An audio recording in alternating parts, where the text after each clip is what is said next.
Une scène de joie intense, comme une victoire contre la fatalité dans ce village syrien. Toute une famille, 3 enfants et leurs parents, sont sauvés in extremis. Chaque heure compte.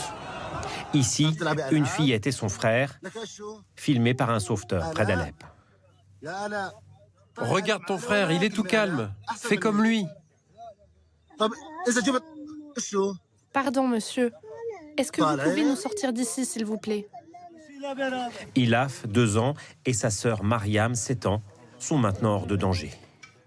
Partout, l'espoir s'amenuise, mais voici en Turquie un autre sauvetage, 44 heures après le séisme. Tiens, Mohamed, voilà de l'eau. Ça va? Allez, tu vas bientôt sortir. Ouvre la bouche, bravo. C'est bien, vas-y. Sur les images satellites, les villes touchées sont méconnaissables. Ici, Islahiye en Turquie, avant et après le séisme. Un bâtiment sur 10 a disparu. Tout le sud de la Turquie est dévasté. C'est le cas notamment à Hatay. Voici un immeuble de 12 étages où 800 personnes sont bloquées. L'une de nos équipes a pu se rendre dans cette région aux côtés de la sécurité civile française. 73 secouristes travaillent d'arrache-pied depuis la nuit dernière dans la ville d'Osmaniye. Les Turcs ont besoin toujours plus de renforts et toujours plus d'aide internationale. Et c'est pour ça que nous sommes présents ici à leur côté. C'est assez impressionnant de voir autant de mobilisation, autant de choses qui sont écroulées. C'est assez impressionnant. Partout autour d'eux, des immeubles qui menacent encore de s'effondrer et surtout, le regard angoissé des familles qui attendent le sauvetage éventuel de leurs proches. Car malgré le froid, malgré le manque d'eau, des survivants sortent encore des décombres.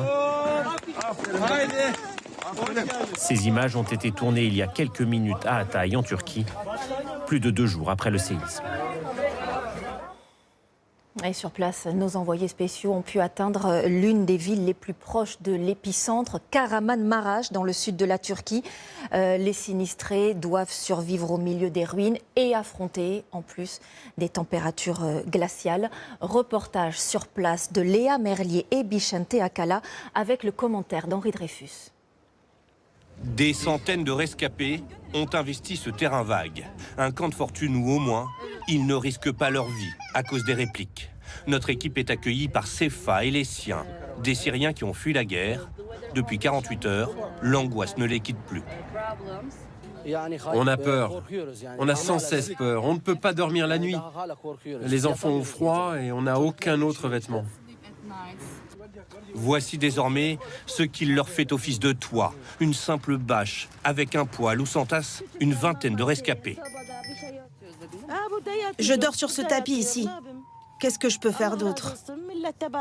Grâce à Dieu, je suis encore en vie. Et lorsque nous leur demandons ce qui est le plus dur, la réponse ne se fait pas attendre. C'est le froid.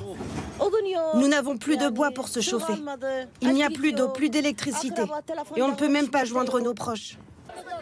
Pour tous les survivants ici, se nourrir est devenu primordial, comme nous le confirme notre envoyé spécial.